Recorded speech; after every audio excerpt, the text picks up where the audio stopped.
इस वक्त हिमाचल प्रदेश में कोरोना वायरस के केसेस में थोड़ा सा इम्प्रूवमेंट आई है। पिछले 2 दिन से हमारे पास कोई भी पॉजिटिव केसेस नहीं आए।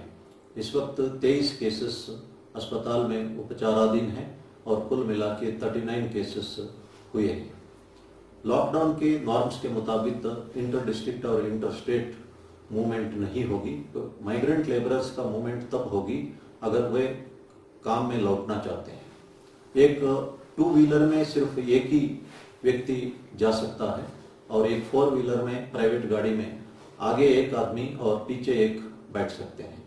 इन नियमों का पालना करना हमारे लिए जरूरी है और मास्क पहनना अनिवार्य है। देश में इस वक्त 18,000 से ऊपर केसेस हुए और 590 डेथ हुए। मास्क पहनने से आपका ड्रॉपलेट्स आपके अंदर ही रहेगा मास्क के, और इसी तरह जो दूसरों के ड्रॉपलेट्स भी उनके मास्क के अंदर ही रहेगा, इसलिए कम्युनिटी ट्रांसमिशन का संभावना कम होगी। न्यूयॉर्क में 2.5 लाख केस और 19,000 लोगों की मृत्यु होने के उपरांत मास्क कंपलसरी किया गया है। इसलिए क्यों ना हम अभी से प्रिकॉशन ले लें और इसको पहने, और पब्लिक प्लेसेस में मास्क ना पहनने पर उचित कार्रवाई की जाएगी, और अगर मास्क को सही ढंग से नहीं पहने तब भी पुलिस उचित कार्रवाई करेगी। इसको पालना करना हम सबका फर्ज है। एयर कंडीशनर को अवॉइड करना चाहिए क्योंकि इससे वायरस फैलने का संभावना है। हवा के सामने नहीं बैठना चाहिए और कमरे में अगर इस्तेमाल करना अनिवार्य है तो सफिशिएंट वेंटिलेशन रखना चाहिए।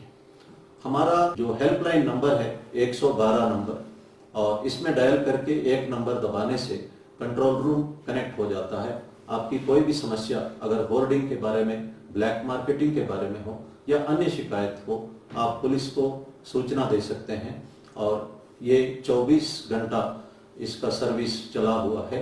आपको मदद करने के लिए हम हमेशा आगे आएंगे। और कुछ सोशल मीडिया में जो मैसेजेस चला हुआ है इस तरह का कि कम्युनल जो इंस्टिगेशन हो रहा है और कम्युनल डिस्क्रिमिनेशन भी हमें देखने को मिला है, जो अस्पताल में हो या राशन शॉप्स में हो या पब्लिक यूटिलिटी सर्विसेज में हो, किसी तरह का डिस्क्रिमिनेशन हम बर्दाश्त नहीं करेंगे। और ट्विटर या सोशल मीडिया में किसी तरह का अगर लिखा जाता है उस पर भी हम कार्रवाई करेंगे। जो कोरोना वायरस है वो जाति, धर्म, कास्ट, क्रीड और वीआईपी, कॉमन मैन किसी को भी संक्रमित कर सकता है। इसलिए सोशल डिस्क्रिमिनेशन करना बिल्कुल उचित नहीं है। मैं जो केमिस्ट शॉप्स के ओनर से अनुरोध करता हूं कि जो भी खांसी या बुखार का दवाई खरीदते हैं उनका रजिस्टर में नाम, पता और फोन नंबर नोट करके रखें ताकि कॉन्टैक्ट ट्रेसिंग में बाद में हमें इससे मदद मिल सकता है। आप हमेशा अपनी तरफ से जो कुछ हो सकता है वो करिए। लॉकडाउन का नॉर्म्स का पालना करिए और बाकी सरकार अपनी तरफ से जो कुछ हो सकता है कर ही रहा है। God helps those who help themselves.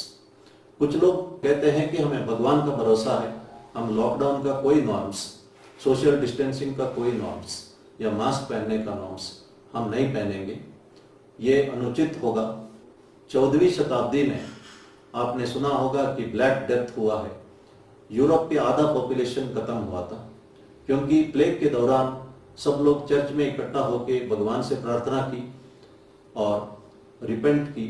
इस वजह से प्लेग फैल गई और ये फेमस ब्लैक डेथ उसका कॉन्सिक्वेंस था। आज विज्ञान, मेडिसिन और इंफॉर्मेशन बहुत आगे है, इसका हमें सदुपयोग करना चाहिए। जो कुछ निजामुद्दीन के मरकज में हुआ वो संतोषजनक नहीं है। इसी तरह जो ईरान में कोम शहर में लोग एक दरगाह में चले गए और वहाँ का दीवारों में किस करने लगे ताकि वो कोरोना वायरस से दूर रह सके, लेकिन इससे कोरोना वायरस वहाँ स्प्रेड हो गया। 85,000 केसेस हुए और 5,000 से ज़्यादा लोग शिकार हुए, 2 मेंबर पार्लियामेंट भी शिकार हुए और उस दरगाह को बंद करना पड़ा। इसलिए हमारे को जो कहा गया है उसका पालना करें। एक छोटी सी कहानी मैं कहना चाहता हूँ कि एक गांव में फ्लड आता है और सरकार ने आदेश दिया गांव खाली करने का। एक घर में 3 लोग बैठे रहे। जब पानी लेवल बढ़ गया, सरकार ने बोट भेजा।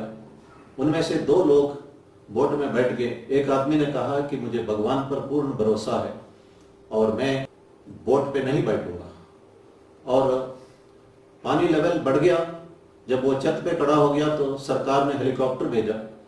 उसने कहा कि मैं हेलीकॉप्टर में नहीं बैठूंगा, मुझे भगवान पर पूर्ण भरोसा है। उनका मृत्यु होती है और दूसरे दुनिया में भगवान से पूछता है कि मैं आपसे पूर्ण भरोसा रखा कि मेरे को क्यों नहीं बचाया। भगवान ने कहा कि मैं सरकार द्वारा आपको वार्निंग दिया मकान खाली करने का, मैंने ही सरकार द्वारा आपको बोट भेजा, मैंने ही सरकार द्वारा आपको हेलीकॉप्टर भेजा और मेरी इशारा और अपना अपॉर्चुनिटी आप समझ नहीं सके और इसीलिए उसका कीमत आपको देना पड़ा।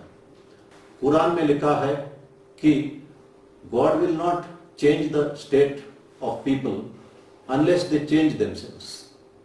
एक बार प्रॉफेट मोहम्मद ने देखा एक आदमी कैमल को खुला छोड़ के जा रहा था और उसने कहा है कि मुझे अल्लाह पर भरोसा है। प्रॉफेट मोहम्मद ने कहा है कि सबसे पहले ये कैमल को पेड़ पे बांधो और फिर अल्लाह के ऊपर भरोसा करो। सबसे पहले हमारा फर्ज हमको निभाना चाहिए। भगवान सत्य साई बाबा ने कहा, start early, drive slowly and reach safely. ये इनका फेमस कोटेशन है।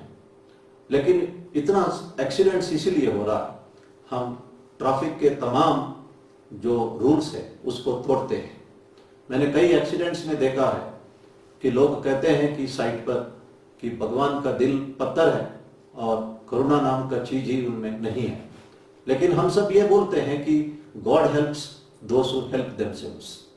जो स्टूडेंट्स घर में पढ़ते हैं, मेहनत करना चाहिए, then only God helps them. There is no substitution for hard work.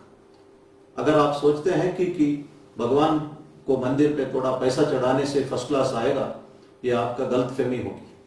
आपको मेहनत करना ही पड़ेगा, तभी आप कॉम्पिटिटिव एग्जाम्स है, IIT है या मेडिकल सीट्स वगैरह हासिल कर सकते हैं और इसके लिए हार्ड वर्क आवश्यक है।